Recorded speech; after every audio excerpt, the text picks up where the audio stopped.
Hi, my name is Jilnah Varsani. I'm a clinical psychologist and I work here at Hisia Psychology Consultants. So today we're going to talk about play and children. So play is very important for children. It helps them with the overall development and growth. So the parts where play is important is the physical development, the cognitive development, the sensory motor development, social development. It helps them with their emotional regulation, it helps them with their language, and it also helps a child to be very creative. Jean Piaget is one of the, and Lev Vygotsky are one of the representatives in psychology field who worked on child development, and one of the things they have both said is play is like a very essential part of a child's development, and for a child to get the most out of it, the environment and the play has to encourage their development. So the things that you give a child, it needs to be something that helps them, not just something out of the blues. So play with children is nothing new. Traditionally and culturally we've been doing this for years. So what is different is that we have the capacity and the ability to do things in a way that enhances this development more. And so play groups and kindergartens, they've already begun to integrate play, so why not do it at home? Like during the weekends, during holiday season, instead of letting the child putting a pause on the development, we're going ahead to help them continue growing while they're at home. We have the stages of play. So we have the first stage which is unoccupied play, which is usually 0 to 3 months. At this stage, the child, it's not really play, but they're really trying to figure out and explore themselves. So this is when you see the child moving their hands, their feet, their arms, their legs, and they're just trying to find what they want. So what a parent can do at this stage is try to encourage this. Wave cloth around them or show them a rattle, but don't tie them up to the point where they're not able to move. At this stage, it's also very important for the parent or the caregiver to give connection and a bond to the child. So this is through physical touch. You can sing to the child, you can read to them, even just holding their hand is is something that creates a strong bond.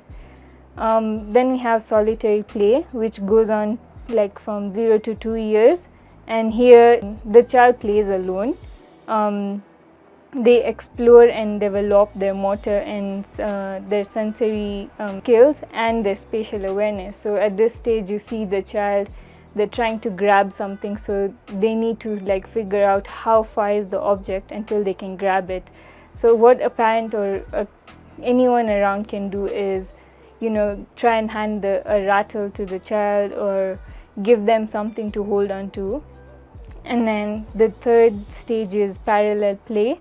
So here the individual or the child comes to see themselves in a social group. So at this stage, they'll end up playing on their own, even though they're in a social situation. So at this stage, just helping them recognize that there's someone next to them, it helps with their social development. When they're around 3 to 4 years, some of the things they can do is play with building blocks or play ring around the roses or something where they're trying to put themselves in an interaction with someone else.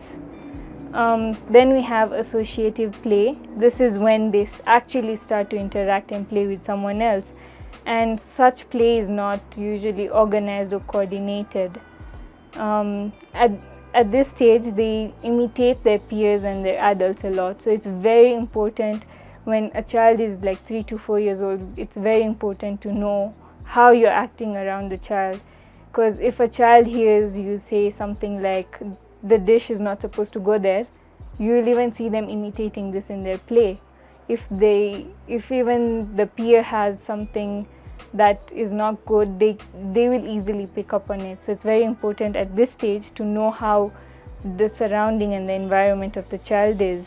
At this stage where the child is highly developing their cognitive skills, their creative skills, and their language development. One other thing that develops at this stage is the moral development, where they're learning how to share. So at this stage, like if it doesn't go out well, they can become aggressive or they can become selfish. They don't want to share. So what the parent can come in and do is teach them that they can share and that they can play together. So the last stage comes to 4 years and above. Children like start to interact with others.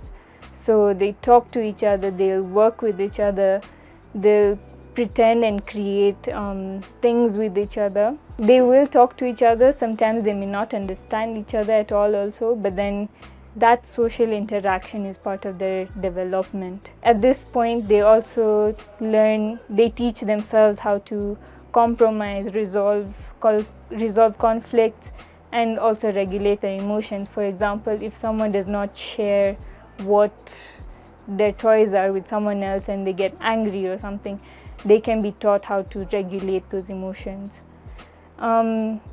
What is it that a child looks for in play? It's the need for trust, the need for security. They want to explore, and yet they want to be dependent on someone. So giving them that environment that yes, it's safe for you to play, but if anything, I'm there for you. That's what the parent can provide. They need to be allowed to express themselves. So they voluntarily play, not that they're being forced to play.